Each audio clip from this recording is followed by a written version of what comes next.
하지만 저녁을 안 먹고 왔기 때문에 그걸 생각하면 그렇게까지 길지는 않지 않겠나. 그 다음에 또 그 속도 별로 안 좋기 때문에 하나님이 신호를 주시면 장시를 가야 되니까. 네, 그래서 너무 길게를 할 것 같다 하면 하나님이 자르시겠지. 네, 그런 마인드로. 그리고 오늘 안 되면 또 내일 하지 뭐. 오늘 하다가 너무 길어지면 또 덥고 짜증나는데 안 되면 뭐 내일 오후에 하시. 네, 어차피 뭐 내일까지는 할 수 있으니까 내일까지는 설마 되겠죠 뭐.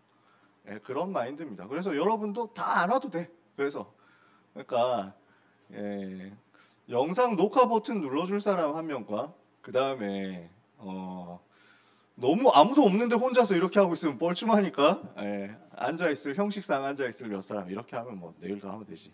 상관없습니다. 네, 기도하고 잠깐 볼까요? 기도하겠습니다. 하나님 은혜를 감사합니다.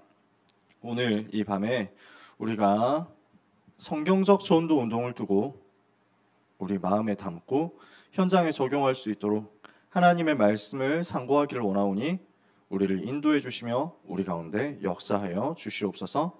이 시간 하나님의 영에 감동되는 역사가 모든 전도 제자들에게 있게 하여 주시옵소서.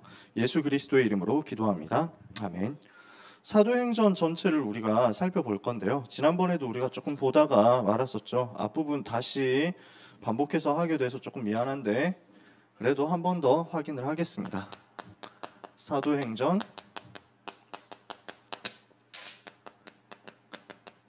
전체 여정 속에서 5 기초가 어떻게 성경적 전도 운동인지를 확인을 좀 해야 되겠습니다. 지난번에 서론에서 얘기를 좀 했지만요. 사도행전 특징은 증인 문서라는 거죠. 누가 썼습니까? 누가가 썼는데 이 누가 루카스라는 이 사람이 어떤 사람이었습니까? 지난번에 얘기했죠. 전문인이었어요. 의사라는 전문인. 그리고 산업인이죠. 경제를 움직일 수 있는 사람이었어요. 그러면서 중요한 공부를 많이 했던 그러면서 이 공부한 내용을 가지고 당대 엘리트들과 교류할 수 있었던 그 자신이 엘리트였던 사람이죠. 그러니까 여러분이 앞으로 중요한 서밋이 돼가지고 서밋들을 만난다라고 했을 때 여러분도 갖춰야 될 만한 내용이 그런 서밋들과 교류할 수 있는 수준의 교양입니다. 저는 여러분들이 서밋으로 가기 위해서 청년 때 그런 부분들도 살살 준비해 두면 좋겠다 이런 생각을 해요. 그래서 조금 할 수 있는 사람은 조금 여력이 되고 여유가 있는 사람은 그런 나름대로의 취미 가져보는 것도 저는 굉장히 좋다라고 생각해요. 그래서 골프 같은 거 되게 괜찮아요. 저는 제가 안 치지만 골프를 치는 전도자를 굉장히 응원을 합니다. 너무 잘하신다. 항상 박수를 쳐드리는데 왜냐하면 그 부분을 지금 준비해 놓으면 나중에 엘리트들 만날 때 굉장히 도움되거든요. 보통 보면 엘리트들 뭔가 중요한 역사 일으킬 땐 골프장에서 한다니까. 여러분 잘 모르시겠지만 여러분 태어나기 전 거의 1990년대 태어나신 분 없죠? 우리 장로님 빼고 1990년에 있었던 다 계셨나? 송환 있었지. 미안해. 1990년에 3당 합당이라는 게 있었어요. 우리 장로님은 기억하실 수 있는데 3당 합당. 그때 당시 민주정의당과 통일민주당과 민주공화당, 신민주공화당 세 정당이 합당을 하는 한국 정치상 초유의 사건이 벌어졌는데 이 3당 합당이 어디서 이루어졌느냐? 골프장에서 노태우 대통령과 김영삼 총재와 김종필 총재가 골프장에서 회동하다가 이루어진 거야. 보통 보면 큰 일들이 이렇게 이루어져요. 그런 취미를 가지는 게 굉장히 도움됩니다. 그래서 저는 여러분들이 기회가 되면 그런 부분도 준비하면 좋다. 당장 내가 골프를 치러 다닐 입장은 아니라고 해도 예를 들어서 골프가 뭐구나라는 것들을 보는 것만 해도 좀 도움될 거예요. 근데 꼭 골프일 필요는 없어. 골프 아니어도 괜찮아. 다른 건 많이 있거든. 엘리트들과 뭔가 내가 얘기할 수 있다라고 하는 뭔가의 비밀들이 여러 가지 나올 수 있습니다. 그래서 예를 들면 그림. 저는 그림 좋아하거든요. 그러니까 저는 진짜 그 한가람 미술관 가가지고 예술의 전당 한가람 미술관 가가지고 오르세 미술관전 그 순회 전시회 할 때 그 후에 아르레 별이 빛나는 밤을 봤거든요. 충격받았어요. 진짜 너무 은혜 받았어요. 와, 사람이 어떻게 이런 그림을 그릴 수 있냐. 이거는 악령 충만 아니면 성령 충만이다. 그때까지는 고흐를 되게 좀 내가 멸시했거든. 영적 문제 있다가 결국 자살한 인간 뭐 이렇게 생각을 했거든. 그 그림 보고 고흐 욕 안 합니다. 진짜 너무 감동받았어. 야, 진짜 너무 아름답구나. 이 사람이 진짜 영적 문제 많이 시달리고 어려움 당했지만 그 속에서도 알고 보니까 이제 그 신학교 나왔어. 전도사 활동도 했어. 이 사람이 영적 문제 시달리고 정확한 복음 없으니까 참 많이 고생했지만 근데 그럼에도 불구하고 자꾸 뭔가 찾으려고 했고 나름대로 복음을 발견하려고 했구나. 뭐 이렇게 생각이 바뀌더라니까. 그 그림이 너무 멋있어서. 근데 그런 부분들을 보고 감상을 같이 나눌 수 있다라고 하는 거는 엘리트들하고 만났을 때 굉장히 대화할 수 있는 좋은 요건이 돼요. 그림도 그렇고 음악 같은 것도 그래. 여러분 나름대로의 뭔가 취미를 찾아보시면 이 부분들이 나중에 전도할 수 있는데 굉장히 문이 됩니다. 저는 평소에 이런 얘기들을 항상 좀 하고 싶었어요. 누가는 전문인이었으면서 의사였으면서 엘리트였어요. 엘리트 의사였던 누가가 무엇을 갖고 있었냐? 글을 쓰는 전문성을 가지고 있었다니까. 그러니까 엘리트들과 교류를 한다고 했을 때 지금도 마찬가지예요. 엘리트들 사회에서는 쓰는 말투, 쓰는 어휘, 뭔가 이제 인용하는 내용들, 예화들 이런 것들이 조금 다릅니다. 굉장히 수준이 있다니까. 그래서 그런 부분들을 가지고 대화할 수 있는 수준을 누가는 가지고 있었던 거지. 그렇게 훌륭해야만 전도할 수 있느냐 그 얘기가 아닙니다. 근데 서밋 치유를 하는 데는 도움돼요. 그건 사실 배설물이거든요. 그럼 모든 내용들이 다 배설물이야. 근데 복음의 비밀을 가지고 그걸 배설물로 볼 줄 아는 사람은 그런 것들을 다 활용할 수 있어요. 무엇보다 중요한 건 이 누가가 엘리트였고 산업인이었고 의료인이었지만 제일 중요한 건 전도자였다는 거. 바울을 통해 가지고 복음 받으면서 바울과 함께 생을 걸고 전도하고 바울을 생명 걸고 보호했던 전도 제자였고 그 중에서도 그냥 전도 제자가 아니라 핵심 요원이었다라는 사실입니다. 여러분이 다 이 정도 응답 받으셨으면 좋겠어요. 핵심 요원. 이런 전도자 누가가 데오빌로라는 대상자를 만나잖아요. 이 사람은 어떤 사람입니까? 처음에 각하라고 불렀죠. 데오빌로 각하. 그러니까 굉장히 높은 사람이에요. 그 시대의 서밋인데 아마 총독 정도 되는 굉장히 고위 관료였을 텐데 이 데오빌로가 누가의 전도 대상자였던 거예요. 그래서 전도 대상자인 데오빌로에게 전도자인 누가가 써서 보낸 전도 자료가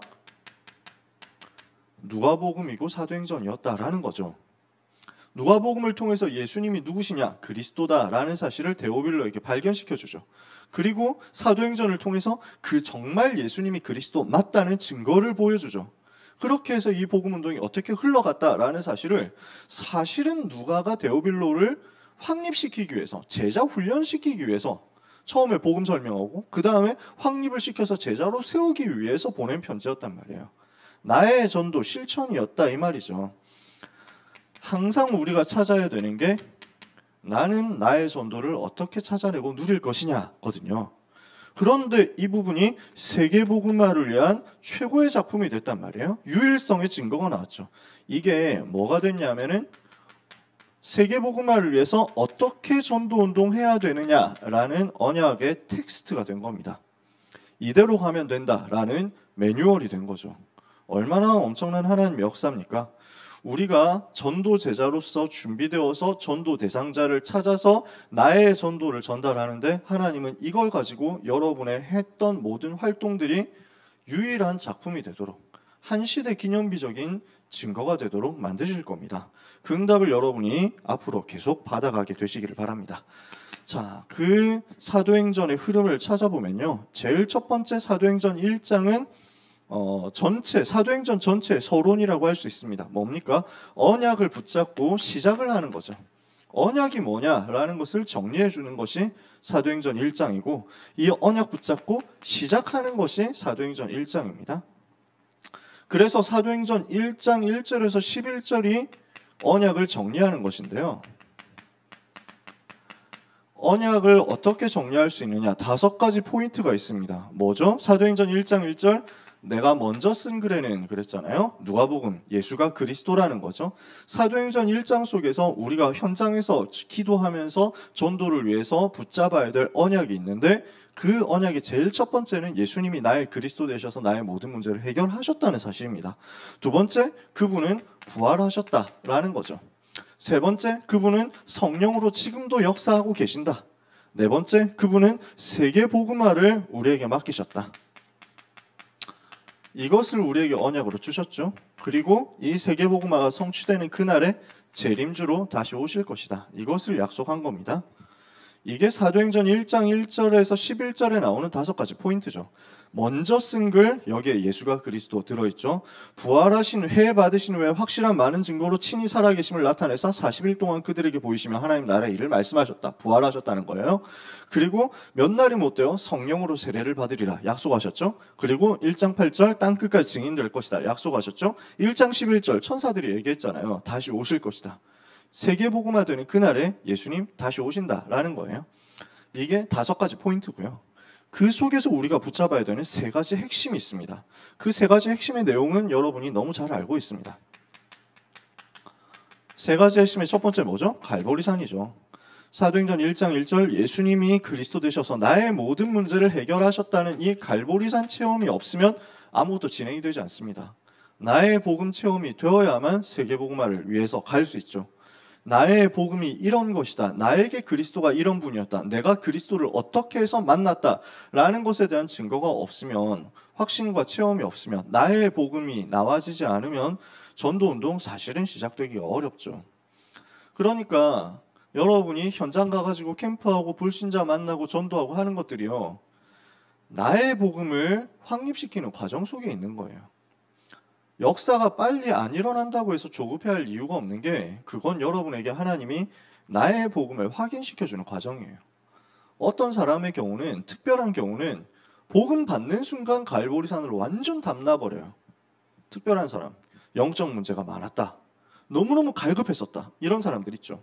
이런 사람들은 복음 받는 순간 바로 결론 나요. 그런데 저 같은 경우도 예수님이 그리스도라더라 라고 들었어요. 그 순간 바로 결론이 나지진 않더라니까. 물론 머리로는, 이론적으로는 결론 낼 수 있지. 아, 예수님이 그리스도시고 모든 문제를 해결하신 거지. 이렇게 근본 문제가 있었는데 왕, 선지자, 제사장 되신 예수님이 이렇게 해결했으니까 아, 이렇게 결론이 난 거 맞고 나는 끝난 게 맞구나. 그렇다면 내가 할 일은 세계복음화밖에 없네. 나는 어차피 천국 갈 거니까 내가 이 땅에서 살면서 할 거는 세계복음화밖에 없네. 이런 머리로는 결론이 나. 근데 그 그리스도가 정말 나의 그리스도 되는 과정은 시간이 걸리더라고요. 그 그리스도가 정말 나에게 어떤 분이었느냐, 그 그리스도가 나를 얼마나 사랑하시느냐, 어떻게 하나님이 나와 함께 하시느냐, 하나님이 나와 함께 하시는 게 얼마나 행복한 일이냐, 이게 체험돼야 되잖아요. 물론 그 체험 안 나도 예수님 영접하는 순간 하나님 자녀입니다. 그 체험 안 됐어도 예수님이 그리스도라는 사실을 알고 믿고 영접하는 순간 갈보리산 시작된 거예요. 근데 진짜 갈보리산 답이 나도록, 완전 결론 나도록 되어버리면 그때부터 다음 단계 역사 일어나거든요. 하나님은 그것을 우리한테 원하시는 거예요. 그래서 우리가 가가지고 현장 가서 전도한다? 그게 열매를 맺느냐 안 맺느냐, 사실은 하나님의 관심은 우리 자신한테 있습니다. 그 불신자를 만나가지고 예수님이 그리스도라고 전달하고 설명하고 증명하고 하는 과정에서 그 사람도 은혜 받지만 제일 먼저 내가 은혜 받아요.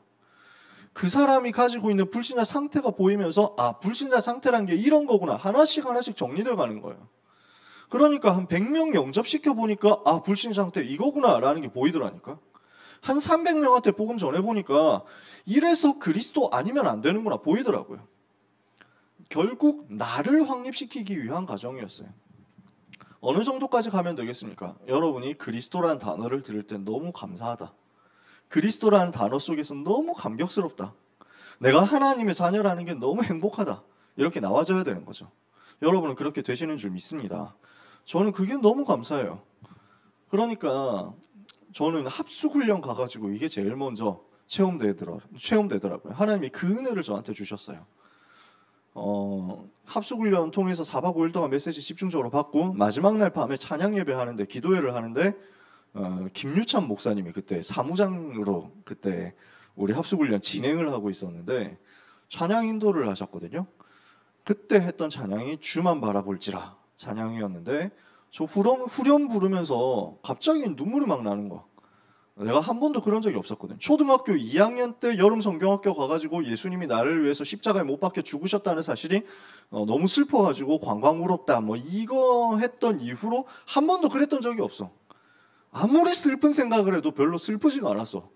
예수님이 나를 위해서 고생하셨다 아무리 생각을 하고 막 눈물 흘려야 되는데 여기서 이 타이밍에서 눈물 한번 흘려줘야 되는데 안 돼. 진짜 안 되더라고.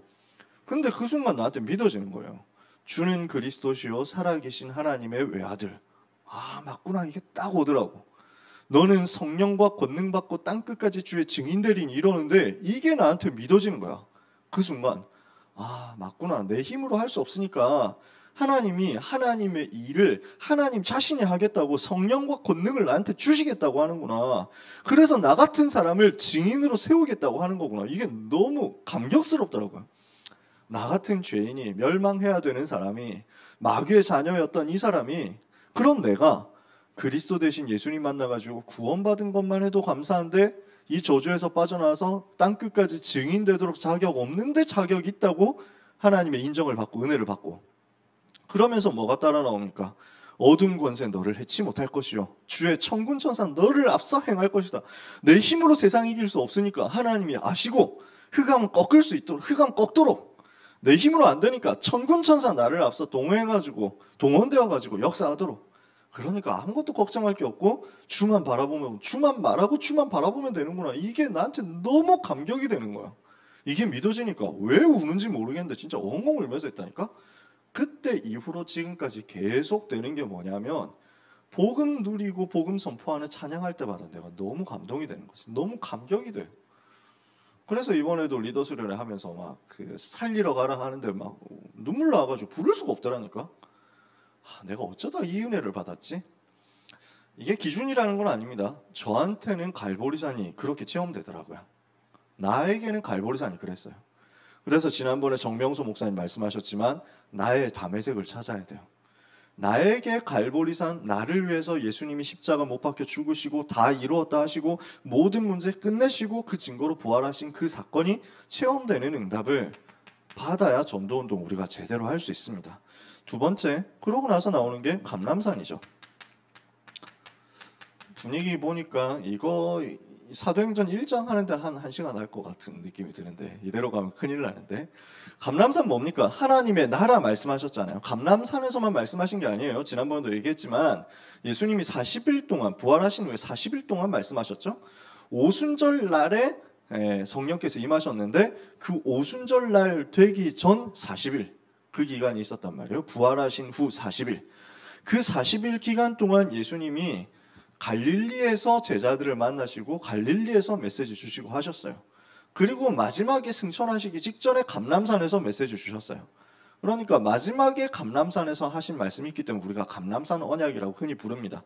그러면 이 감람산에서 무엇을 하셨느냐? 하나님 나라의 일을 말씀하셨다라고 했잖아요. 그러면 하나님 나라의 일, 무엇을 말씀하셨겠느냐? 이게 40일 집중훈련의 내용이거든요. 그런데 하나님 나라 무슨 내용을 가지고 훈련하셨는지 안 써있단 말이에요. 그러면은 하나님이 실수해가지고 하나님 나라의 내용을 누락시켰냐? 그렇지 않다는 겁니다. 성경 66권 완전한 하나님의 말씀이고 이 안에 답 다 있기 때문에 우리가 걱정할 필요 없어요. 전부 답이 다 나 있는 거예요. 그렇다면 하나님의 나라에 대해서 우리가 어떻게 실마리를 찾을 수 있느냐? 이미 앞에서 얘기했기 때문에 다시 반복 안 해도 된다라는 거예요. 무슨 말인지 이해가 되십니까? 여기에서 하나님 나라의 일을 말씀하시니라 하고 더 설명 안 한 거는 앞에서 하나님 나라에 대해서 얘기 다 했기 때문에. 그러면은 하나님 나라에 대해서 다시 말씀하셨으니까 이거 다시 얘기 안 해도 되죠? 하고 넘어가는 거예요. 지금 누가는. 그러면 우리는 어떻게 하면 되냐? 하나님 나라의 내용을 찾기 위해서 사복음서로 돌아가면 됩니다. 리와인드 해가지고. 그러면 사복음서에 나타난 하나님 나라의 내용이 있는데 그 내용의 제일 중요한 포인트가 제자 훈련이었단 말이에요. 주님의 제자 훈련이 어떠했느냐? 여러 가지 있습니다. 제일 먼저 선택하셨죠. 제자들을 선택하셨습니다. 자기가 원하는 자들을 부르셨어요. 그래서 뭐 하게 하셨습니까? 자기와 함께 있게 하셨어요. 동거. 선택하시고 동거하셨다. 마태복음 4장 19절 나를 따라오너라 내가 너희를 사람 낚는 어부가 되게 하리라 선택하셨죠. 마가복음 3장 13절 15절 12를 부르셨으니 이는 자기와 함께 있게 하시고 또 보내서 전도도 하고 귀신을 내어쫓는 권세도 가지게 하셨다. 가지게 하려 하심이로라. 그렇게 해서 선택하시고 동거 함께 하시면서 무엇을 자꾸 보여주셨느냐? 관점 훈련을 시킨 거예요. 그게 마태복음 5장 6장 7장이죠. 산상수훈입니다. 뒤집어서 바라는 거예요. 종교관념 뒤집으라는 거예요. 각인뿌리 체질이 완전 종교로 되어 있기 때문에 율법으로 되어 있기 때문에 신비로 되어 있기 때문에 이거 가지고 세계복음을 할 수 없으니까 이 관념 뒤집어라 라는 것이 산상수훈이에요. 그러니까 오른뺨을 때리면 왼뺨도 돌려대라 라는 것은 그 실제로 호구되어서 맞고 다녀라 라는 얘기가 아닙니다. 그러니까 그지처럼 해가지고 다녀라 라는 얘기가 아니에요. 뒤집은 거예요. 유대인의 율법 사상 뒤집은 거예요. 영적인 것을 봐라 라는 겁니다. 육신적인 건 넘어서 영적인 거 봐라 라는 거예요. 그러면서 마태복음 10장에서 12제자 파송하면서 중요한 메시지 줬죠. 캠프에 대해서.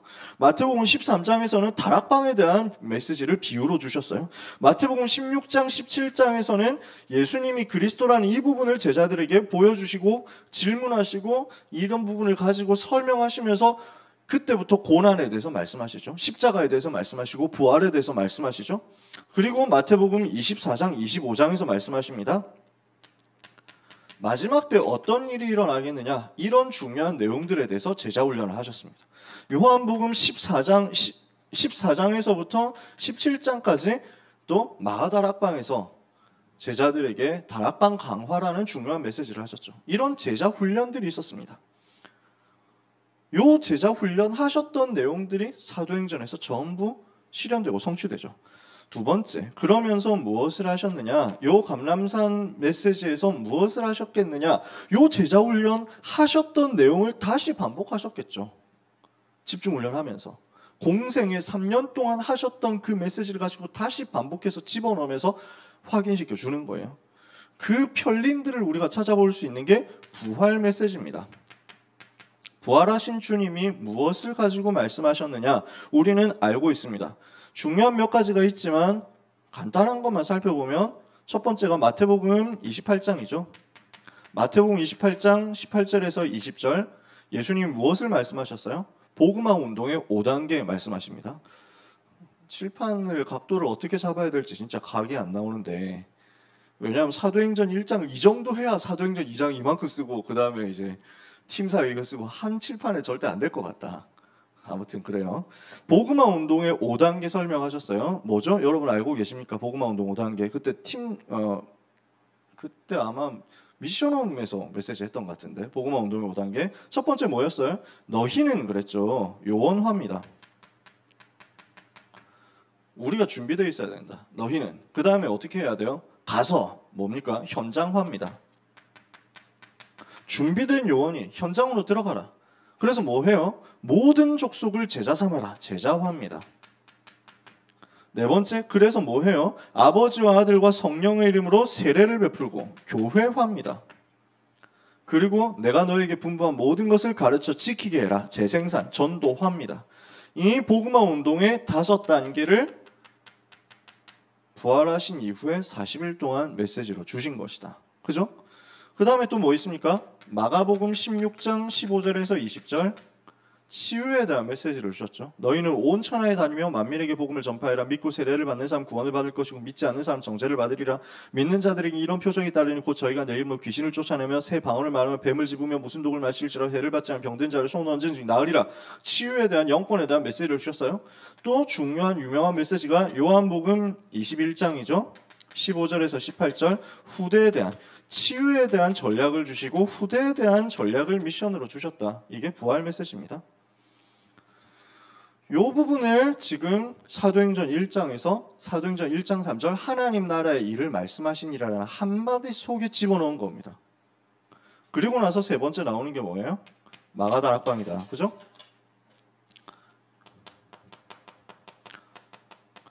이 부분을 가지고 이제 마지막 메시지가 나오죠. 오직 성령이 너희에게 임하시면 권능을 받고 예루살렘, 온 유다, 사마리아 땅끝까지로 내 증인들이라. 이 부분에 대해서 메시지를 주셨단 말이에요. 이게 승천 메시지죠. 이 메시지 붙잡고 기도하면서 집중 속으로 들어갔단 말이에요. 사도행전 1장에 나오는 세 가지 핵심, 1장 1절, 1장 3절, 1장 8절, 세계복음화의 약속까지 이 부분만 해도 지금 할 말이 이렇게 많습니다. 다 깊이 설명할 수가 없는 요 세 가지, 다섯 가지 포인트와 세 가지 핵심을 가지고 어디로 들어갑니까? 사도행전 1장 12절에서 14절 모여가지고 기도 집중 속으로 들어가는 거죠.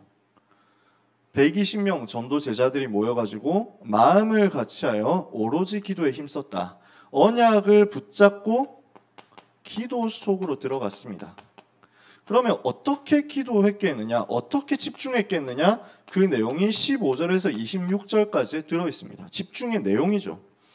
어떤 집중을 했겠느냐라는 것인데, 여기에 보면 베드로가 그 무리들 앞에 서가지고 이야기합니다. 자, 가룟 유다가 자살했다.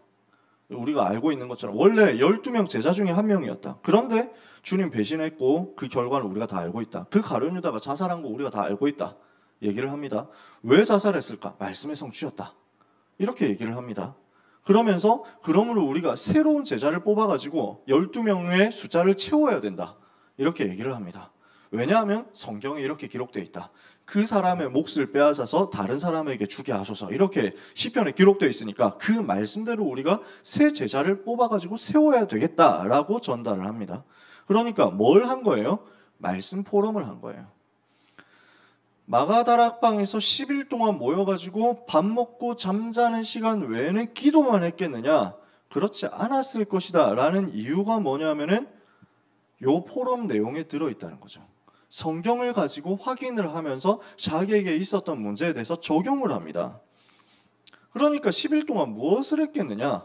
말씀을 가지고 점검하면서 포럼하고 그 포럼 자체가 적용이잖아요. 자기 문제, 자기 현장 속에 이 부분을 적용시켜 본 거예요. 그러면 어떤 말씀을 가지고 포럼했겠느냐? 구약 성경을 가지고 포럼했을 것이다. 여기 시편을 가지고 포럼을 하니까. 그리고 예수님이 하신 말씀을 가지고 포럼했을 것이다. 공생애 3년 동안 주셨던, 감람산에 주셨던 그 메시지를 가지고 포럼했을 것이다.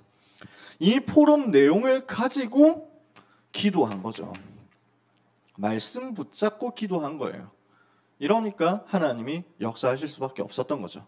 이렇게 되었을 때 하나님의 시간표가 오게 되는데 그때까지 계속 집중을 한 겁니다. 이게 사도행전 1장이라는 사도행전 전체의 서론 부분이 되는 언약의 부분입니다. 그러면은 사도행전 큰 두 번째로 사도행전 2장부터 12장까지 나오는 내용이 무엇이냐? 지난번에도 얘기했었지만요. 이것은 다락방 운동을 설명하고 있습니다.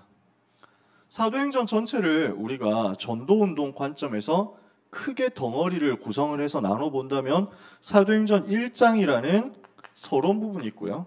사도행전 2장에서 12장이라는 다락방 부분이 있고요.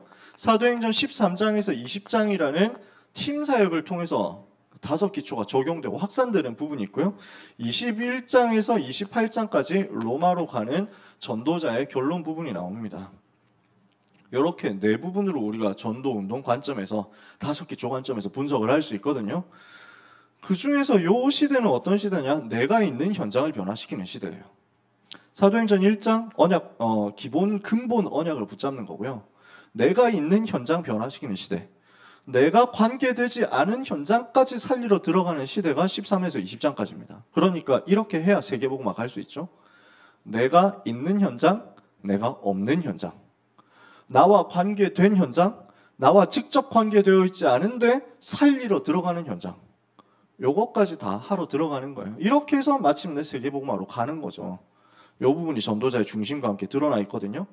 그래서 저는 제일 항상 강조하는 부분이 사도행전 2장 부분입니다.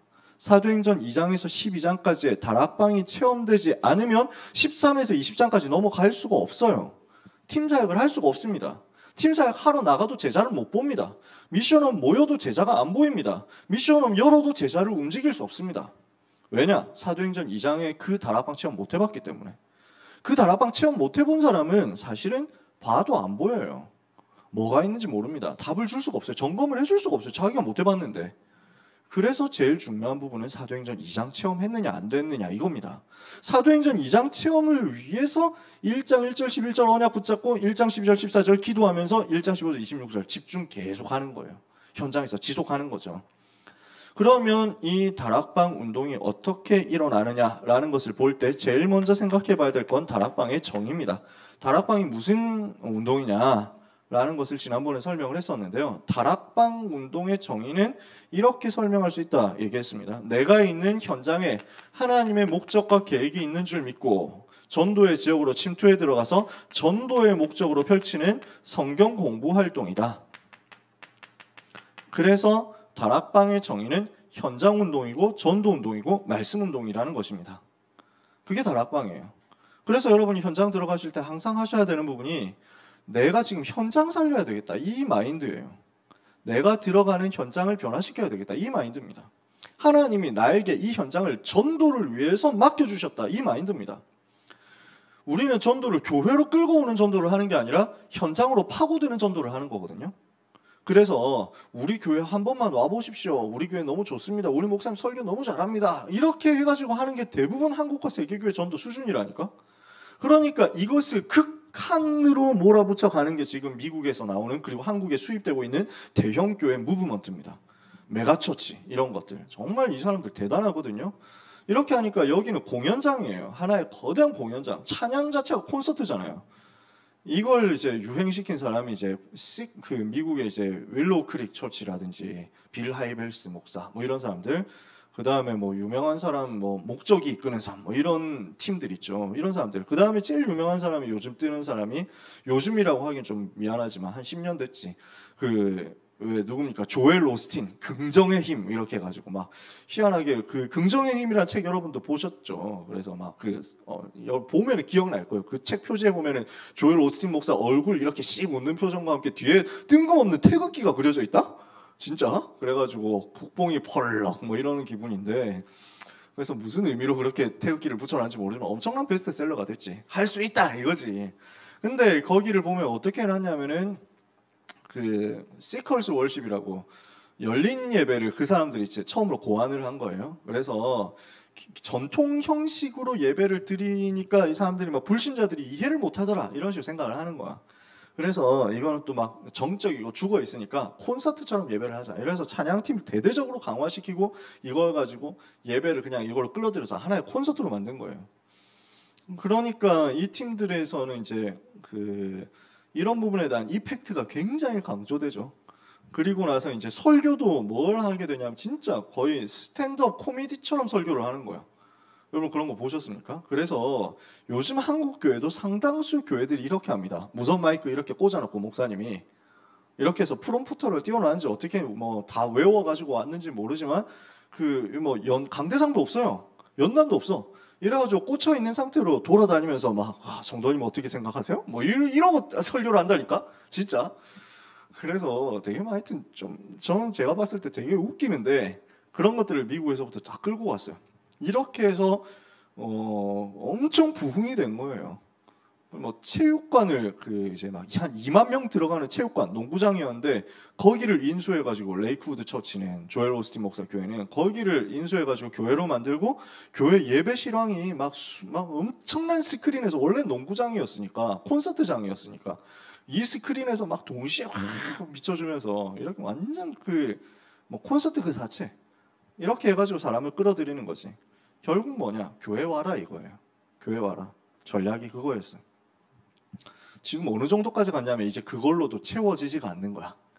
이것도 이제 어느 정도 하고 나니까 다 하잖아. 차별성이 없어. 어느 정도까지 나왔냐면 이제 서커스까지 갔습니다. 최근 나오는 예배 형식이. 그래서 그냥 단순히 이렇게 하는 걸로는 안 된다. 설교도 전달이 안 된다. 어느 정도까지 가느냐, 막 영상 보여주고 중간에 막 영상 하나 보실까요? 뭐 이러면서 진짜 한국 교회도 설교 그렇다니까? 진짜 그렇게 해요. 근데 그걸 뛰어넘어가지고 이제는 이런 정적인 영상 가지고도 안 된다. 이펙트를 어떻게 하면 진짜 줄 타고 내려와. 진짜로. 이렇게 해서 막 그 뭐 태양의 서커스 있잖아. 이런 것들 도입해가지고 막 보여준다니까. 정말 막 동방박사 세 사람 이러면 낙타 끌고 들어오고 막 이러는 분위기로 진짜 교회 예배가 서커스야.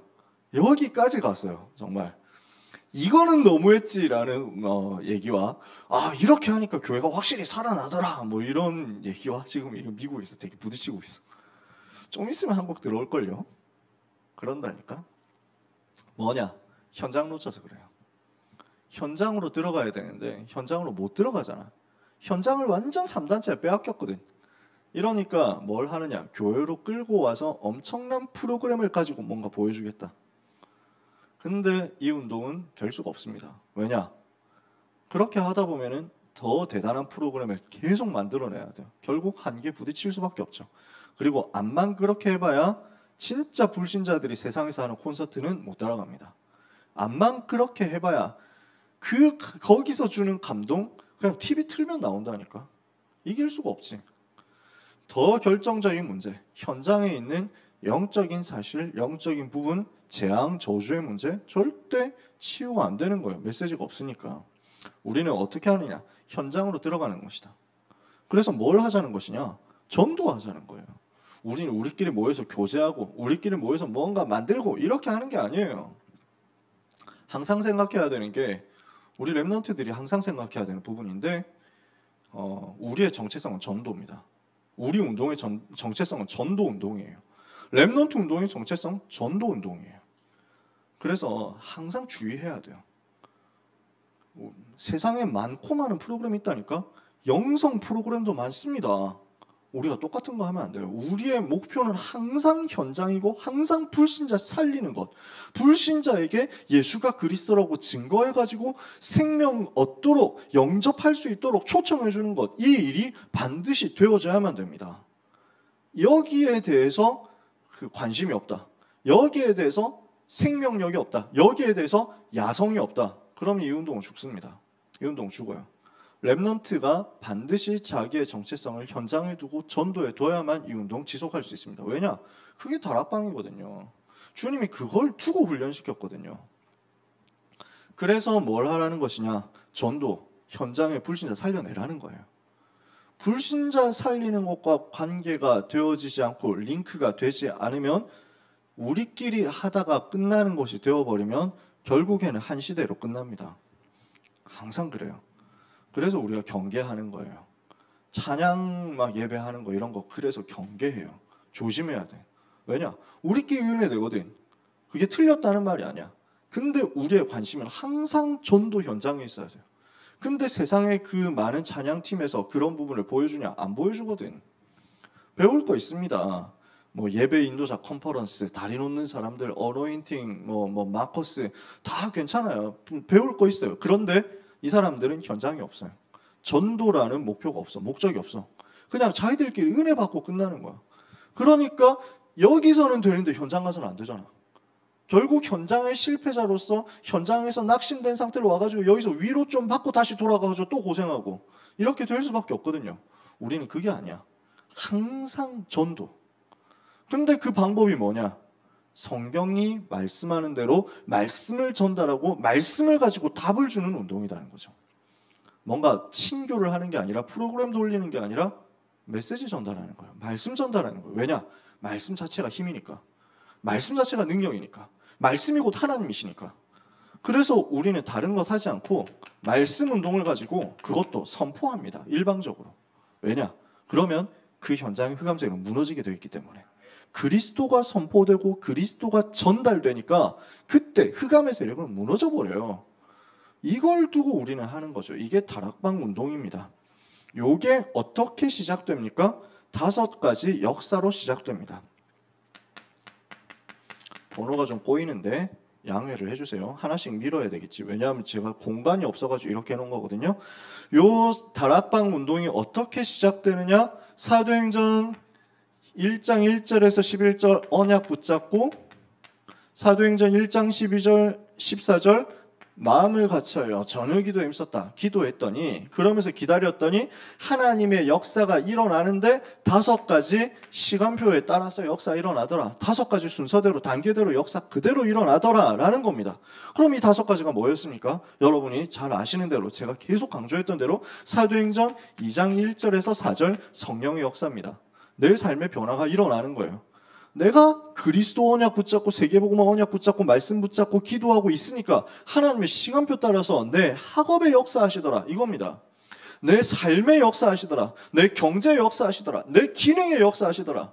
내 삶에, 내 인성에, 내 정신에, 내 영성에 변화가 일어나더라. 분명히 변화 일어납니다. 성령께서 역사하시면 변화되게 돼 있어요. 왜? 그게 복음의 능력이니까. 복음이 가치 없지 않잖아요. 복음이 부족하지 않다니까요. 복음은 완전하고 복음은 충분하고 복음은 모든 것이기 때문에 이 복음이 들어가면 개인도 가정도 현장도 변화되고 살아나게 돼 있죠. 그 복음이 나를 변화시키기에 충분하잖아요. 나의 영적 문제 치유해버린다니까. 나의 모든 육신 문제 치유해버릴 수 있습니다. 치유 안 되면 복음 아니냐? 그렇지 않죠. 근데 현장을 살리게 하기 위해서 하나님은 분명히 시간표 따라서 이걸 주시게 돼 있습니다. 무언가라도. 그래야 불신자들 알아먹거든요. 그러니까 꼭 돈을 벌어야 되느냐, 꼭 얼굴이 잘생겨져야 되느냐, 그 얘기가 아니죠. 그 현장에 대해서 하나님이 주시는 뭔가가 있습니다. 그 현장에 따라서. 그 변화를 보는 사람이 나옵니다. 2장 5절에서 13절 전도의 문이 열리는 거죠. 어떻게 해서 이렇게 변화가 되었느냐? 어떻게 해서 이런 역사가 너한테 일어났느냐? 사람들이 물어본단 말이에요. 이 사람들을 하나님이 준비하셨어요. 15개 나라에서. 여러분 주변에 보면 복음 받을 사람이 있었다는 사실을 여러분 나중에 알게 될 겁니다. 아니 이런데도 전도 대상자가 숨어 있었구나. 알게 될 겁니다. 자꾸 보인다니까. 자꾸 연결돼. 그래서 지금 제가 좀 막 엊그저께도 바쁘게 어저께도 바쁘게 막 했던 게 뭐냐면은 지난번에도 한번 얘기했는데 페이스북에서 누가 예수를 믿었다. 나는 이걸 오늘부터 예수 믿기로 했습니다. 이 친구가 이런 분이 나왔어요. 대학생인데 자기가 공부를 하다 보니까 이제 막 시장 경제 공부를 하다 보니까 시장 경제를 제대로 하려면 기독교인이 돼야 되겠구나. 결론 낸 거예요. 이렇게 해가지고 자기는 오늘부터 예수님을 믿기로 했습니다. 얼마나 투철해졌는지 오늘도 지금 카톡 왔는데 내가 답을 할 시간이 없어가지고 뭐라고 했냐면은 심각한 문제. 우리 교회 목사님이 미국에 갔다 와가지고 얘기해 주셨는데 미국 교회가 지금 신명기에 나오는 이제 순종하지 않을 때 일어나는 벌에 대해서 지워버렸다고 합니다. 이러면서 막 교회가 이렇게 될 수 있느냐 하면서 막 안타까워한다니까. 예수 믿은 지 넉 달 됐어요. 뭐 때문에 이번 주에 내가 바빴냐면 이 친구가 자기 페이스북 담벼락에 글을 올렸는데 자기가 성경을 읽다 보니까 야고보서 읽으면서 뭔가 의문이 생겼다. 바울이 말하는 복음하고 야고보서에 나오는 복음이 좀 다른 것 같은데 그러니까 믿음으로 구원받는다고 바울이 얘기했는데 야고보서 읽어보면은 행함에 대해서 계속 얘기를 하고 있는데 이거는 뭔가요? 모순인가요? 혹시? 이러면서 막 이 부분에 대해서 설명을 해주실 분이 계신가요? 이렇게 한 거야. 너무 수준 높지. 이래가지고 물론 여러분이 더 수준 높지만 그래서 막 사람들이 또 답을 했더라고 나름대로. 그래서 저도 답을 간단히 해줬어요. 전혀 문제 없다. 전혀 모순되지 않는다. 복음이 들어가면은 삶도 살아나게 돼 있다. 삶이 전혀 안 살아나면은 복음 가짜로 받은 것일 수도 있지. 죽은 믿음일 수도 있다. 야고보가 그거 얘기한 거예요. 라고 딱 3줄로 써주면서 혹시 궁금한 거 생기면 연락해라. 주변에 도와주는 사람이 있겠지만 나도 도와주고 싶으니까 연락해라. 하고 전화번호를 써줬거든. 바로 카톡 온 거예요. 그래서 자기가 읽은 야고보서 이 부분 이걸 어떻게 봐야 되는지 갈라디아서에서 말하는 바울이 얘기했던 이 부분하고 뭐가 다른지 이러면서 막 율법 폐기론은 뭔지 이러면서 막 계속 질문을 하는 거지. 너무 신기해 하여튼. 이래가지고 막 그저께도 그거 대답 계속 해주고 리더 수련회 피곤하잖아. 그 때문에 2시에 잤다니까 내가. 리더 수련회 가서 계속 답을 해줘야 되니까. 어제도 또 답을 해줘. 막 무슨 질문이 계속 하여튼 질문 너무 많아 막. 자기가 어떤 책을 읽으면 좋을까요? 하는데 내가 좀 소개해줄 책이 있어야지. 나 신앙서적 안 읽거든. 유 목사님 메시지 들으라 이렇게 하고 싶은데 또 그럴 수는 없고 아직까지. 직접 만나보면 이제 그 얘기를 해줄 수 있는데 이래가지고 할 말이 없더라고. 무릎으로 사는 그리스도인 읽으세요. 이렇게 했는데 자기는 예 알겠습니다. 읽어볼게요 하면서 자기는 철로 역정을 이제 읽으려고 합니다. 이러면서 막 책을 너무 좋아해 이 친구가. 그래서 딱 생각났는데 책 좋아하는 인간 한 명 있잖아. 우리 손성지 목사 붙여줘야 되겠다. 이래가지고 같은 대구 사람이니까 한번 연결시켜 주려고. 그래서 막 본인도 좋아하더라. 뭐 어제는 무슨 질문이 왔냐면 불신자에게 하나님이 살아계신 것을 어떻게 설명해서 전도할 수 있을까요? 뭐 이래. 왜냐 이제 9월달 되면 제사가 우리 집에서 제사가 있는데 제사 지내기 전에 우리 가족에게 복음 전해야 되겠다는 거지. 그래서 우리 어머니 아버지와 믿지 않는 여동생에게 복음을 전하기 위해서 어떻게 하면 좋을까요? 뭐라고 또 막 대답을. 그러니까 이게 너무 바쁘더라고. 이런 친구들이 그냥 뜬금없이 페이스북에 있다가 틱 튀어나온다니까. 그러니까 어떤 현장에서도 하나님이 예비하신 사람은 툭 튀어나오게 돼 있어요. 진짜로. 심지어 내가 움직이지도 않는데 그런 문들이 열리잖아. 그럴 수 있다니까. 내가 복음으로 충분, 복음으로 완전, 복음으로 모든 것 되어졌다라고 하면 하나님은 어디에서든지 전도문을 엽니다. 나는 아무 데도 안 가는 것 같은데요. 그렇지 않다는 거예요. 나는 아무도 만날 사람 없는 것 같은데요. 그렇지 않다는 거예요. 하나님은 현장에 이 문을 예비하셨어요. 그러면 우리가 이 문을 두고 뭘 말해야 되느냐? 복음만 말해야 되는 거죠. 말씀 성취. 내게 어떻게 예수님이 그리스도 되시느냐라는 것을 말씀의 성취를 가지고 전달하는 거예요. 다른 말로 전도문 열렸을 때 딴소리 하지 말고 복음 말해라. 예수가 그리스도라고 말해라 이거죠. 베드로가 그 말했거든요. 너희가 십자가에 못 박아 죽인 예수를 하나님이 주와 그리스도가 되게 하셨다 이 말했어요. 그러니까 이 복음 받는 사람이 나오잖아요. 2장 37절에서 41절 제자가 나온단 말입니다. 3천 제자가 나왔죠. 영접하는 사람이 나왔어요. 요 제자 데리고 지속하는 게 2장 42절에서 47절 다락방이라는 거죠. 요 다락방을 하는 겁니다. 그러면 현장에서 지속해가지고 영접한 사람들 데리고 다락방을 하는데 어떻게 다락방을 진행하면 되겠습니까? 번호가 교재하고 다르게 좀 꼬이는데 이해를 좀 해주세요. 네, 왜냐하면 이게 이 공간 안에 집어넣기 위해서 번호를 만든 거야. 쉽게 말해서 A4 양면 한 장으로 만들기 위해서 이렇게 막 자꾸 축소했어. 여기서 이제 설명을 조금 더 여러분한테 논리적으로 풀기 위해서 이렇게 지금 번호를 깨고 하는 거예요. 그래서 이 다락방이 어떻게 진행되죠? 사도행전 2장 42절 다락방 운영에 대한 지침이 나옵니다. 어떻게 다락방해요? 첫 번째, 사도의 가르침을 받아. 말씀이 나와야 돼요. 말씀 선포. 항상 다락방 가면 메시지가 나와야 되죠. 그리고 뭘 해요? 떡을 떼고. 이 말은 무슨 말입니까? 성찬을 행했다는 거잖아요. 성찬을 왜 하죠? 복음 묵상이에요. 복음 체험이에요. 그러니까 다락방에서는 매 시간 복음이 선포돼야 돼요. 다락방 여러분들 한다 했을 때 어떤 교재를 가지고 어느 과를 하든지 주제는 그리스도 선포예요. 항상 그리스도가 나와야 돼요. 항상 복음이 나와야 돼요. 우리의 목표는 복음 선포입니다. 성경 지식 확충하는 게 목표가 아니에요. 그죠? 세 번째, 그래서 여기에서 떡을 떼고 뭘 합니까? 교제하죠. 포럼이 된다는 거예요. 이렇게 해서 계속 포럼이 되고 기도하기를 힘썼다. 그죠? 요 네 가지입니다. 말씀이 계속 선포되고 그 속에서 복음이 계속 증거되면서 영접 초청이 이루어져야 돼요. 그리고 이거 가지고 포럼하죠. 말씀 포럼하고 기도 포럼하고 전도 포럼 하는 가운데 기도를 이걸 가지고 이 포럼에서 나온 제목을 가지고 합심 기도 이 부분이 있어야 돼요. 그래서 이 기도가 응답되는 체험이 있으면 다락방은 지속되게 되어 있습니다. 다락방 지속의 키는 기도 응답이다. 이런 부분을 제가 주일 설교할 때도 한 번씩 말씀드렸죠. 제가 그때 얘기했었잖아요. 우리 다락방 나오는 친구가 자기 기도 응답 받은 걸 얘기를 해줬다고 얘기했었잖아요.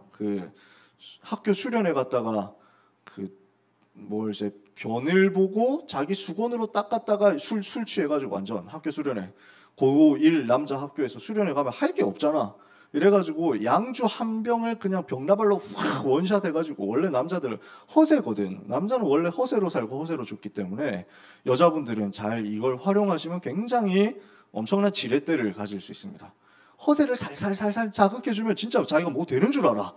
이렇게 해가지고 싹 끌어들이는 거지. 남자를 다루는 법인데 제가 너무 중요한 비밀을 전달한 것 같지만 근데 이 친구 그래서 막 남자는 남자를 철이 끝까지 안 되는 것 같아. 내가 볼 때 지금 39살까지 왔는데 비슷해.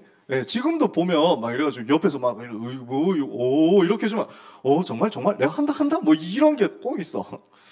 평생 그럴 것 같아. 남자들을 보면 하나님이 그렇게 만들었어. 근데 그래가지고 이걸 가지고 이제 귀한 데 쓰면 되는데 보통 보면 불신자들이 뭐 귀한 데 쓰겠어요. 나는 이 술을 원샷으로 먹을 수 있다라는 것에 이제 막 이 허세를 부리다 보니까 완전 원샷으로 마시고 맛이 가가지고 그 다음에 그런 이제 그 사태가 벌어졌는데 두고두고 애들이 놀린단 말이지. 그래서 수건으로 똥 닦은 놈 뭐 이래가지고 계속 놀리니까 너무 괴롭다. 다락방 와가지고 왜냐하면 그때 그 친구가 영접만 하고 방학이었거든. 고등학교 1학년 때였습니다. 이름이 김효 뭐였어. 이름 다 말하면 이제 혹시라도 언젠가 들을지 모르기 때문에 어떻게 퍼질지 몰라. 세상 조심해야 돼. 그래서 이 김효모라는 이 친구가 아직도 얼굴도 딱 생생하게 기억나. 조금 이회창 씨 닮은 얼굴이었는데 그래가지고 이 친구가 영접만 딱 하고 너무 착한 애였어. 순수하고 순진하고 착한데 영접만 딱 하고 다락방 할 틈이 없이 바로 이제 방학을 하고 수련회 와서 그 사건이 벌어지고 다음날 이제 짧은 방학이 끝나고 바로 이제 보충 수업이 시작되면서 다락방을 하게 될 때 그 다락방에서 나한테 기도 제목을 부탁을 한 거지. 이거 위해서 기도 좀 해줘 뭐 이러면서 애들이 나를 자꾸 수건이라고 놀리는데 너무 괴롭다 뭐 이래가지고 그래서 나는 속으로 웃기지만 그래 같이 기도하자 이랬단 말이지. 다음 주에 왔는데 너무 행복한 얼굴로 네가 기도해줘서 고맙다 이러면서 하는 거지. 기도도 안 해줬는데 근데 자기가 기도한 거지. 기도하고 나서 가가지고 자기가 일일이 자기 놀리는 사람한테 설득해가지고 얘기했더니 사람들이 다 회개하고 내가 너를 놀리지 않기로 작정하고 진짜 안 놀려. 그 학년 끝날 때까지 안 놀리더라고. 진짜 난 못 들었어. 소소한 응답이고 별것 아닌데 자기한테는 응답의 체험이거든요. 그러면 다락방 올 맛이 생기는 거지. 그리고 다른 사람한테 소개할 수 있는 내용이 되는 거야. 야, 내가 거기 가가지고 기도했더니 응답받았어 라는 거야. 내가 하나님 자녀 되고 나니까 이거 좋던데? 라고 하면서 끌어들이는 거지. 그래서 이게 지속되는 발판입니다. 다락방 확산의 발판이죠. 요게 확산되어 가는데요. 이 확산을 두고 하나님이 계속 증거를 주는 게 3장에서 5장까지 나옵니다. 그죠? 다락방 확산을 위한 현장 증거가 나오는데 이 확산의 단계를 여기서 조금만 살펴봅시다. 이렇게 해가지고 번호를 붙일게요. 사도행전 3장 안진뱅이 일어나죠. 사도행전 4장 오직 예수가 증거되죠. 성령 충만 역사 다시 일어나죠. 사도행전 5장 그 교회 안에서 시험 드는 일이 벌어졌는데 오히려 이걸 가지고 사람들이 하나님 우습게 여기면 안 되겠구나. 하나님 진짜 살아계시구나 깨닫게 되죠. 그러면서 핍박 왔는데 그 속에서 하나님이 천사 동원해가지고 역사하시죠. 잡아가지고 가둬가지고 죽이려고 했는데 하나님이 그렇게 못하게 하셨죠. 이렇게 해서 사도들이 풀려나가지고 복음 때문에 핍박받는 거 너무 감사하다 하면서 하나님을 찬송하죠. 성전에 있든지 집에 있든지 예수가 그리스도라고 계속 증거한단 말이에요. 요 일이 벌어지면서 다락방이 계속 확산되어 가는데 그 확산의 과정이 어떻게 나오느냐를 우리는 마태복음 13장에서 찾을 수 있습니다. 주님이 제자 훈련 해주신 내용입니다. 마태복음 13장에서 어떤 부분을 예수님이 얘기하셨습니까? 중요한 비유 한 8가지를 얘기하셨는데요. 첫 번째는 씨 뿌리는 비유를 얘기하셨죠.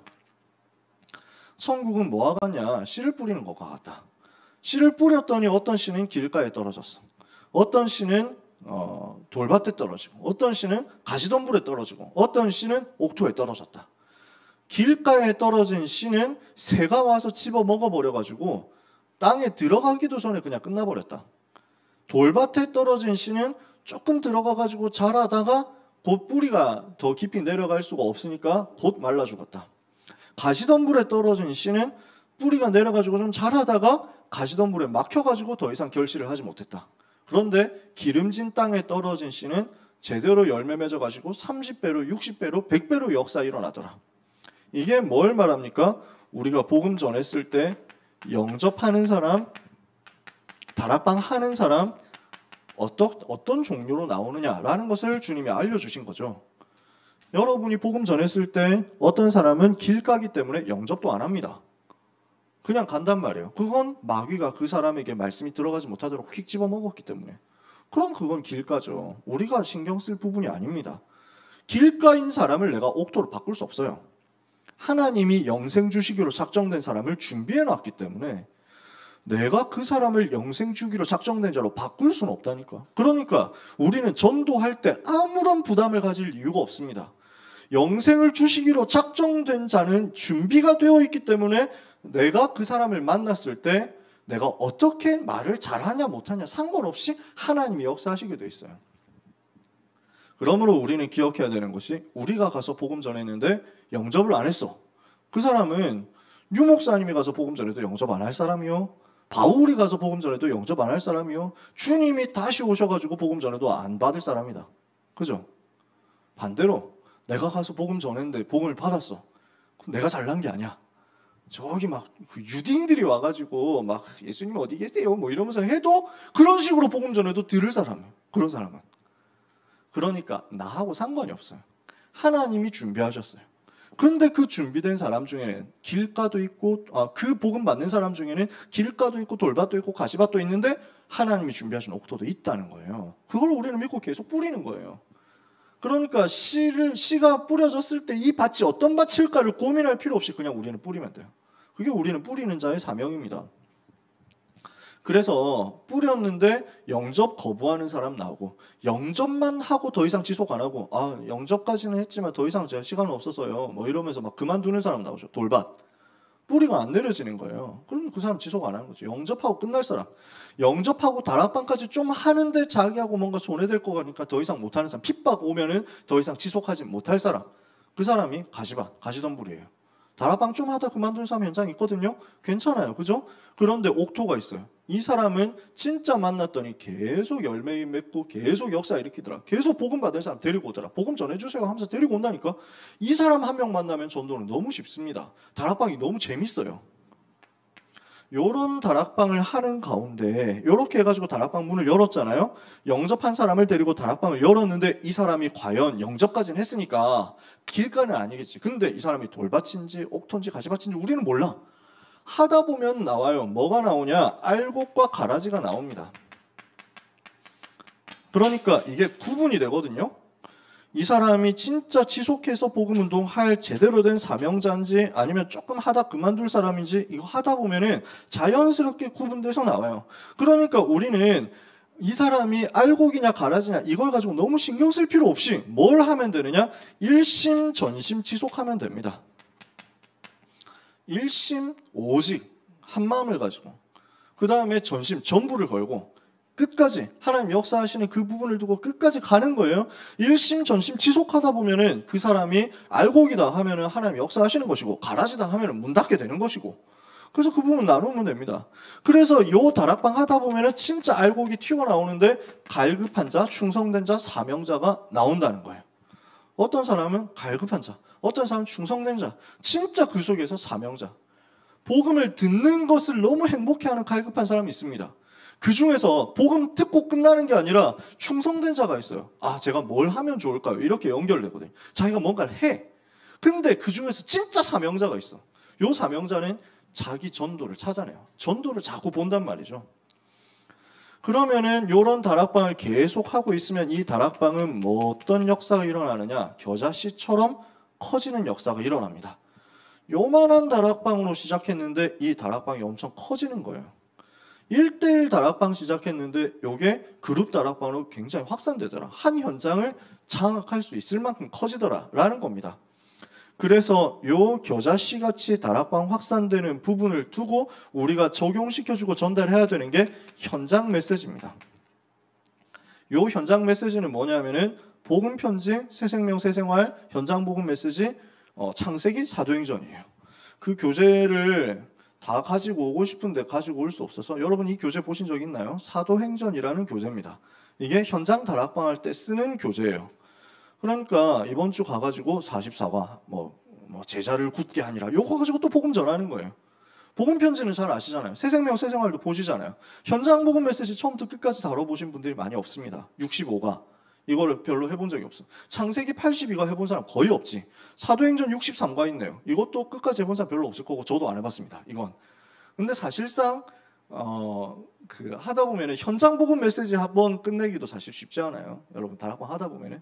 근데 만약에 여러분 끝냈다, 굉장히 여러분 스스로에게 소중한 답이 되고 경험이 됐을 거예요. 꼭 그렇게 한번 해보셨으면 좋겠어요. 다락방 지속하면서 끝까지 한번 가보자. 65주 지속되는 다락방을 해보자는 거예요.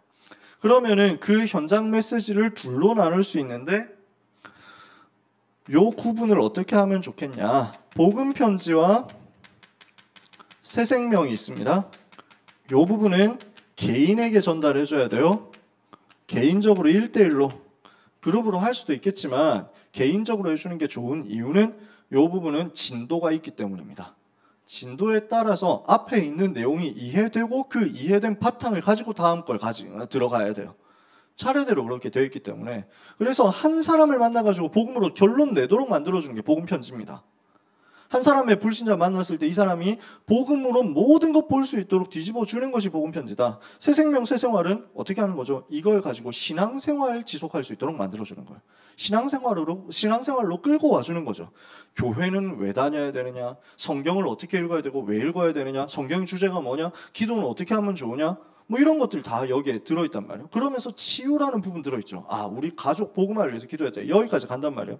그러니까 개인에게 복음으로 답을 주고 생활에 적용시켜주는 게 요 현장 메시지 1, 2라면은 현장 메시지 3, 4, 5인 현장 복음 메시지와 창세기와 사도행전 교재는 그룹 다락방을 위한 메시지입니다. 그러면 요 그룹 다락방을 위한 메시지를 어떻게 적용시켜 줘야 되느냐? 여러분 다락방 들어갔을 때 네 종류의 사람이 있습니다. 네 종류의 사람에게 동시에 전달해주는 메시지라고 보시면 됩니다. 네 종류의 사람 누굽니까? 첫 번째 불신자입니다. 두 번째 새신자입니다. 세 번째 기존 신자입니다. 네 번째 사명자입니다. 제자죠. 요 네 종류의 사람이 다락방에 다 앉아 있습니다. 그 네 종류의 사람에게 동시에 메시지를 줄 수 있는 것이 현장 복음 메시지, 창세기 사도행전 같은 그룹 다락방 교재예요. 그러니까 이거는 진도하고 상관없이 매주 네 종류의 사람이 누가 오든지 간에 거기에 맞게 메시지를 전달해서 변형시켜주면 돼요. 그러니까 불신자 왔을 때는 어떻게 해야 되겠죠? 그 내용을 가지고 복음 전해야 돼요. 그 교재, 그 부분을 가지고 복음 전하는 거예요. 여기 사도행전 6과는 하나님을 바라보는 초대교회입니다. 1번 여호와를 앙망하는 자는 세임을 얻는다. 2번 이 축복을 사단이 방해한다. 3번 예수께서 장애를 무너뜨렸고 그 이름 부를 때 승리를 허락하신다. 4번 초대교회가 능력을 나타낸 이유 2가지. 5번 예수 그리스도 안에서 하나님 바라보는 자에게 나타나는 사실들. 이렇게 돼 있어요. 그러면 이걸 가지고 딱 이거 6과를 복사해서 가지고 갔더니 불신자가 있어. 어떻게 하면 되죠? 1번, 2번, 3번을 가지고 영접 초청을 하면 됩니다. 하나님 만나야 되는데 사단 때문에 이 축복 놓쳤는데 그리스도께서 이걸 회복시키고 승리할 길을 주셨다.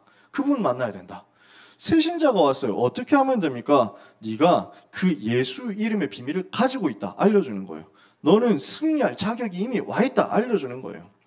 기존 신자가 와 있다. 어떻게 해야 됩니까? 능력 체험해라. 알려주는 거예요. 그러면서 하나님 바라보는 자는 분명히 축복받으니까 이 축복 누리도록 들어가라 라고 알려주는 거예요. 사명자가 와 있다. 어떻게 해야 됩니까? 여호와를 앙망하는 영적 관리, 영적 시스템 가져라. 그러니까 네 종류의 사람이 어떻게 오더라도 이 네 종류의 사람에게 동시에 답을 주는 것이 다락방, 그룹 다락방 교재입니다. 이게 현장 복음 메시지 교재거든요. 여러분들이 보시고 참고하시면서 적용을 하셔야 되겠죠. 이렇게 현장 다락방을 하다 보면은 이 복음 운동이 다락방이 확산되어 가는데요. 이 확산되는 과정을 예수님이 이렇게 설명했습니다. 지난번에 얘기했죠. 누룩같이 확산되는 것이다.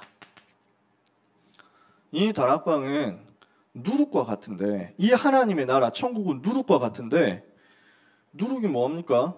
이게 빵을 부풀어 오르게 하는 거거든요. 이걸 조금 뿌렸더니 빵이 확 부풀어 오르더라.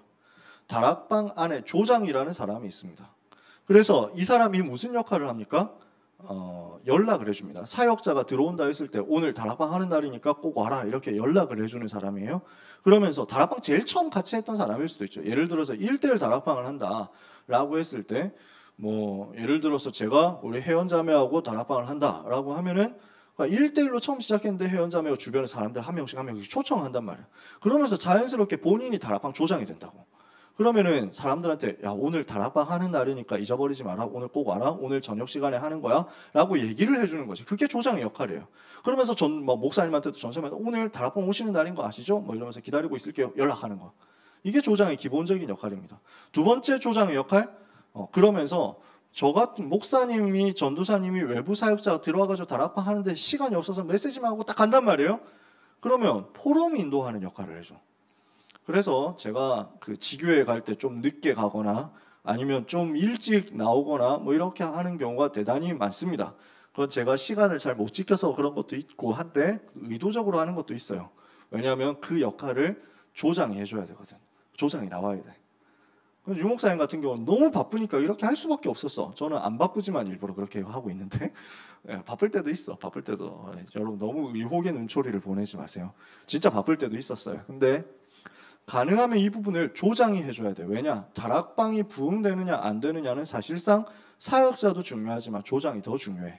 물론 사역자가 곧 조장일 수도 있습니다. 자기가 하는 다락방.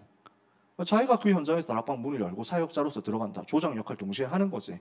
그러나 가능하면 조장이 세워지는 게 굉장히 좋아요. 이렇게 돼서 이 조장이 연락을 해주고 포럼을 진행하면서 자연스럽게. 왜냐하면 사역자가 자기가 메시지 해놓고 자기가 오늘 메시지 은혜 받은 거 얘기해봐라 이러면은 조금 어색해요. 그런 게 있어. 왜냐면은 내가 메시지 했는데 내가 메시지 했는데 야 니네 은혜 받았지? 이러면 뭐 강요하는 것 같잖아. 무슨 은혜 받았어요? 이러면 은혜 못 받았는데 이렇게 말하는 것도 되게 부끄러우니까 막 서로 거짓말하는 막 일들이 막 벌어지거든.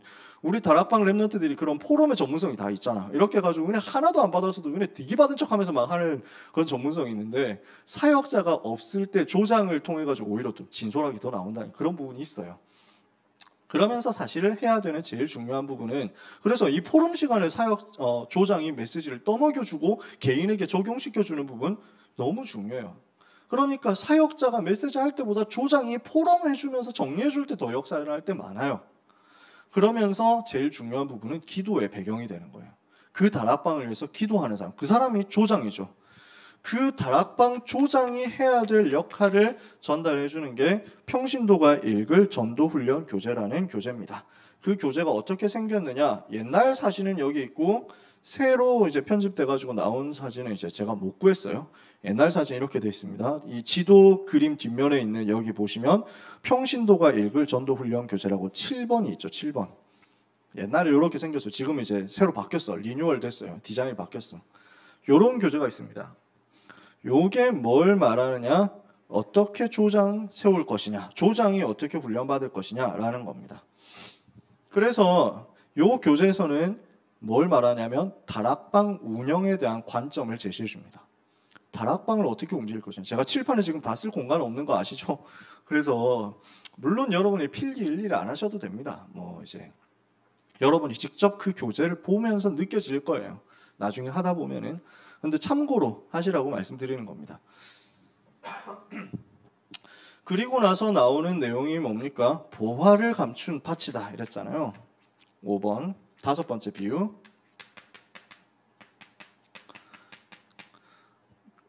이 가난한 사람이 소작농인데 주인의 땅을 빌려가지고 농사를 짓는데 거기에서 보물이 찾아졌다.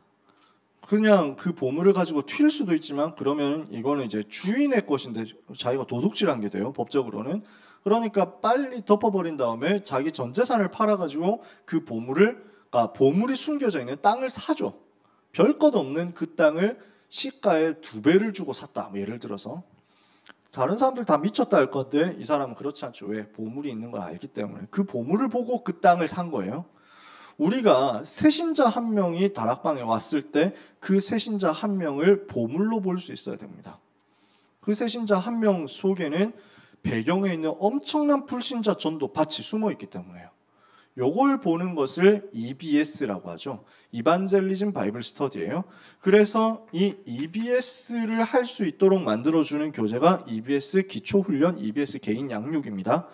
그러면은 EBS 기초훈련은 이 개인 양육을 해줄 수 있는 요원을 훈련시켜 주는 것이고 그런 책이에요. 그 요원에게 왜 전도해야 되느냐, 왜 다락방 해야 되느냐, 주님이 어떻게 제자를 훈련시키셨느냐, 내가 어떻게 훈련받아야 되느냐를 전달해 주는 거예요. 그러니까 한 명의 영혼을, 한 명의 새신자를 내가 얼마나 소중하게 보고 전도의 관점에서 접근을 해야 되느냐라는 것을 심어 넣어주는 게 EBS 기초훈련이라는 교재입니다. 그리고 두 번째, EBS 개인 양육이라는 교재는 뭘 말합니까? 이걸 가지고 실제 그 개인 양육 요원이, EBS 요원이 어떻게 새신자에게 메시지를 줘야 되느냐라는 부분이거든요. 그럼 여기서 중요한 포인트는 뭐냐면은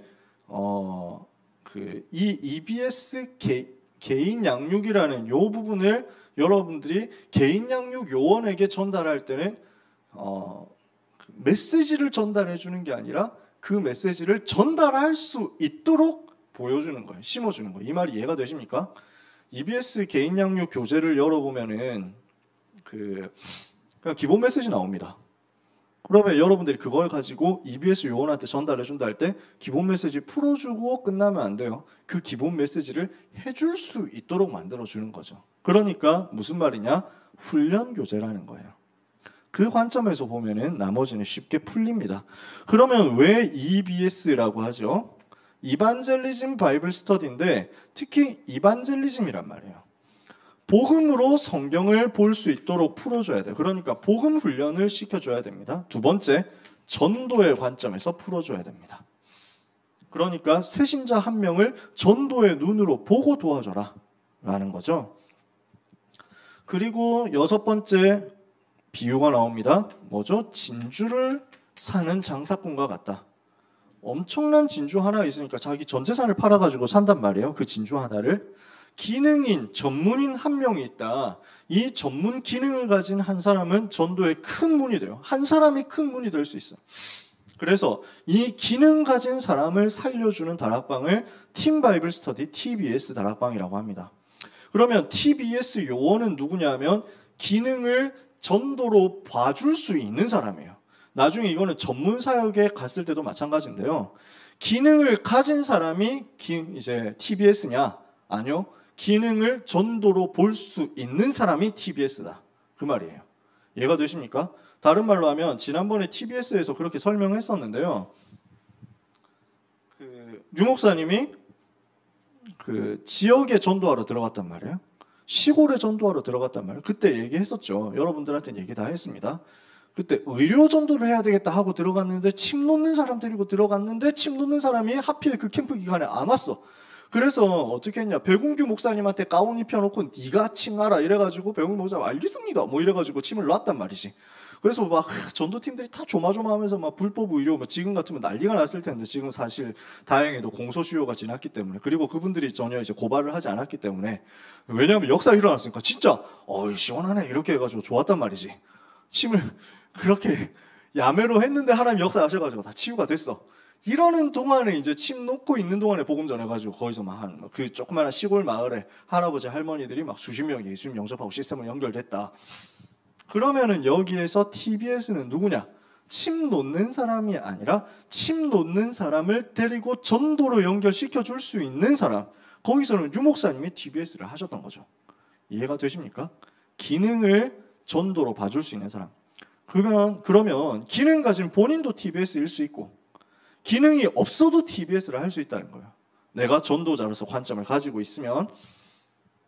그래서 이 부분을 봐줄 수 있는, TBS를 봐줄 수 있도록 해주는 것을 이제 훈련시키기 위해서 나와 있는 교재가 지역 복음화를 위한 다락방 전도 전략입니다. 밑에 제자 확립용 소책자 이렇게 돼 있잖아요. 그 중에 5번입니다. 5번. 이렇게 생겼어요. 이 TBS 교재의 특징은 뭐냐면은 전도가 뭔지를 이해시키고 다락방이 뭔지를 이해시킵니다. 그러면서 핵심 내용은 제일 뒷부분에 있는데요. 다락방을 확산시키기 위해서 기능을 어떻게 활용할 것이냐, 기능 다락방을 어떻게 움직일 것이냐라는 것을 이야기합니다. 제일 끝에. 그 다음에 7번째, 그물 비유를 예수님이 이야기하셨습니다. 천국은 뭐와 같냐? 그물을 치고 고기를 낚은 다음에 그 고기를 다 끌어들여서 이 그물에서 나온 고기를 좋은 것을 남겨두고 나쁜 것을 버리는 것과 같다. 그게 GBS 다락방이에요. 그물을 펼쳐놓고 시스템을 쫙 펼쳐놓고 여기에 걸려드는 사람 중에 사명사 찾아내면 돼요. 제자 찾는 거지. 그래서 조장과 EBS와 TBS를 다 가지고 있는 그룹 다락방, 그룹 바이블 스터디 다락방을 이제 우리가 GBS 다락방이라고 하고요. 그러면서 우리가 하고 싶어하는 다락방이라고 표현할 수 있습니다. 요 다락방이 되면 현장 변화 계속 일어나는 거죠. 이런 일들이, 확산의 일들이 계속 일어나겠죠. 저는 소원이 지금도 그렇습니다. 요런 다락방 하는 거예요. 제가 조금 맛보다 끝났어요. 사실은 뭐 대단한 걸 한 것도 아니었어요. 조금 맛을 봤는데 너무 재밌고 너무 신나고 너무 나한테 응답이 되더라고요. 조금 맛을 봤을 뿐인데 여러분 현장에서 더 큰 역사 일어날 수 있습니다. 요 GBS 다락방이죠. 요걸 할 수 있도록 보여주는 게 뭐냐면 전도훈련 교재인데요. 1단계, 2단계 1부, 2단계 2부로 되어 있는 교재입니다. 요게 아마 지금 다시 분책됐을 텐데 옛날 교재가 이렇게 되어 있습니다. 원래 3권짜리인데 한 권으로 합본했다가 아마 지금 다시 분책된 걸로 알고 있어요. 리뉴얼 되면서. 그래서 그 합숙훈련 가서 또는 팀 합숙훈련 가서 백운규 목사님의 강의를 들은 사람들은 다 뭘 하느냐면 서점에 갑니다. 우리 다락방 서점 가서 자료부터 삽니다. 아 진짜 이렇게 하면 되겠네 이래가지고 다 사놓습니다. 그래서 다락방 오래 한 집에는 반드시 다 교재가 다 쌓여 있습니다. 그리고 거의 한 번도 안 열어본 채 이렇게 쌓여 있습니다. 그래서 여러분 집에도 여러분 부모님이 다락방을 한다면 여러분 부모님의 집 그 책상 어딘가에도 꽂혀 있을 확률이 대단히 높다. 그래서 찾아서 읽어보자. 네. 그래서 백 목사님이 우리 팀합숙 훈련 때 이걸 또 강조를 했거든. 그래가지고 제발 한번 읽어봐라. 사가지고 가지만 말고 제발 좀 읽어라. 뭐 이래가지고 사놓고 뭐하냐 이래가지고 화장실 가서 뭐하냐 이거라도 읽어라. 화장실 가서 읽으라고.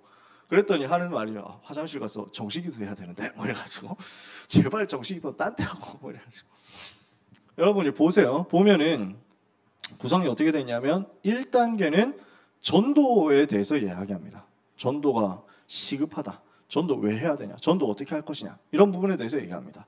2단계 1부에서는 그러면 그 전도를 어떻게 해야 되냐? 다락방 전도를 해야 되겠다. 다락방을 현장에 열어야 되겠다. 그 얘기를 합니다. 다락방이 왜 필요하며 다락방을 어떻게 열 것이며 다락방의 의미가 무엇이며 다락방의 의도가 무엇인지 그런 부분을 이야기합니다. 2단계 2부에 가서는 그 다락방을 어떻게 확산시킬 것이고 지속할 것이냐에 대한 방법론적인 부분을 이야기합니다. 그래서 다락방 할 때 누구를 찾아야 되며 누구를 주목해야 되며 어떤 것들을 염두에 두어야 되며 다락방의 배경의 기도가 어떻게 이루어지고 있어야 되며 다락방의 신학적 방법론은 무엇이며 뭐 이런 내용들을 이야기를 합니다. 그게 요 교재예요. 이렇게 해서 GBS를 하는 거죠. 결론적으로 예수님이 이 이야기를 다 하면서 제자들한테 질문하시거든요. 야 깨달았어? 이해돼? 라고 질문하거든요. 이러니까 제자들이 아 예 다 깨달았습니다 이러거든요. 틀림없이 다 못 깨달았을 것 같은데 제가 봤을 때는 거의 못 깨달았을 것이다. 성령 충만 받고 나서 보니까 이 다락방 하다 보니까 깨달아졌을 거야 아마. 아 그때 그 말이었구나 이래가지고. 근데 제자들이 뭣도 모르고 듣는데 일단 들으면서 이해는 되거든. 그러니까 아 예 그러하옵니다 뭐 이러면서 막 대답을 하거든. 그러니까 주님이 또 막 알지만 또 속아주시는 우리 주님이 그래 잘했다 그래 그러면서 마지막 하시는 비유가 천국은 서기관과 같다 라고 얘기하거든요. 뭘 적어놓고 그 다음에 필요할 때마다 빼내서 보고 쓰는 서기관과 같다. 그래서 여러분이 이 부분을 정리해 두시면 현장에서 거기 상황에 맞게 적용시키시면 됩니다. 요 다락방이에요. 그래서 여러분이 마음의 소원을 가지시면 돼요. 저는 많은 것을 여러분에게 요구하는 게 아닙니다. 지금까지 여러분 저하고 같이 있으면서도 보셨겠지만 7개월 있으면서 보셨겠지만 저는 여러분들한테 뭘 대단한 걸 바라지를 않아요. 뭐 많은 일을 하기도 바라지 않습니다. 요 다락방 맛을 한번 보자. 이거예요. 진짜. 요 전도의 맛을 보자. 그러면 이걸 하기 위해서 열심히 해야 되냐? 그것도 아니에요. 언약 붙잡고 기도하자고요. 요 다락방 열어달라고. 그러면서 우리의 마음속에 요런 다락방 나도 해보게 해주옵소서. 이거 놓고 마음에 간절한 소원을 가져보자. 이거죠. 그러면서 요 내용을 머릿속에 넣어두고 있으면 현장에 맞게 여러분이 적용시켜 줄 수 있게 됩니다. 요렇게 하시면 돼요. 현장에서 활용하시면 됩니다. 그랬더니 어떻게 확산의 결과가 나왔습니까? 그 내용은 여러분이 너무 잘 알고 계십니다. 지금까지 설교했었던 내용이고요. 주일 우리 대학 청년 예배 때. 그래서 사도행전 6장에서 예루살렘이 주님이 말씀하시고 약속하셨던 대로 복음화됩니다. 중직자 세워지면서. 그리고 사도행전 7장 스데반의 사건이 일어나잖아요. 핍박이 일어나죠. 큰 핍박이 오는데 그게 오히려 발판이 되죠. 핍박과 환난이 발판이 되는 것이 사도행전 흐름의 전체입니다. 진짜로. 그러면서 사도행전 8장에서는 드디어 사마리아의 문이 열리죠. 그리고 에디오피아 넷이 살아나면서 아프리카 문도 열리죠. 사도행전 9장에서는 핍박자 사울이 돌아오죠. 그리고 뒷부분에는 온 유다 땅으로 복음이 확산돼요. 사도행전 10장에서는 이방인 고넬료가 복음받는 역사가 일어납니다. 그런데 이 부분을 두고 하나님의 사인이라고 이해를 해야 되는데 하나님의 사인이라고 이해를 못해요. 그게 예루살렘 교회였잖아요. 예루살렘 교회는 이 부분을 두고 세계복음화라는 부분을 못 보고 자꾸 율법, 선민사상, 자기의 옛날 오래된 각인 뿌리 체질, 올무 함정틀로 돌아간단 말이에요. 이러니까 하나님은 세계복음화의 주인공을 교체해버리죠. 그게 사도행전 11장입니다. 흩어진 자 렘넌트들이 모여서 선교의 눈을 떴을 때 세계복음화의 사명을 하나님은 안디옥 교회에 맡기셨다. 그러니까 하나님이 역사하실 수밖에 없는 거죠. 요 안디옥 교회 경제 기적이 일어나가지고 흉년 만나가지고 너무너무 어렵게 된 예루살렘 교회 헌금하러 갔다가 예루살렘 교회에 있었던 핍박자 헤롯 임금을 불러가고 하나님이 베드로를 감옥에서 건져내신 그 사건을 보고 돌아와요. 바울과 바나바가 그걸 보고 돌아와요.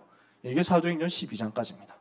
이렇게 해서 다락방 운동이라는 사도행전 2장부터 12장까지의 내용이 완성되는 거죠. 지난번에 여기까지 했었습니다.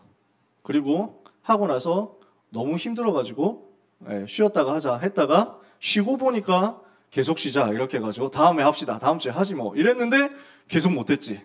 그래가지고 잊어버린 걸 다시 반복하면서 하는 김에 다시 영상으로 만들어 놓자라고 하고 오늘은 확 끝내버립시다 했는데 지금 느낌이 지금 꽤 늦은 것 같죠.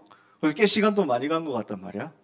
그래서 일단 하나님의 계획인 줄 믿고 여기까지 일단 쉬고 쉬는 동안에 한 5분 쉬는 동안에 칠판을 지우고 그 다음에 여러분의 의견을 듣고 안 되면 내일 한다. 괜찮죠? 일단 쉬고 하도록 하겠습니다. 칠판 더 쓸 자리가 없어. 이제 한 번 칠판 요만큼 더 써야 돼. 그렇죠.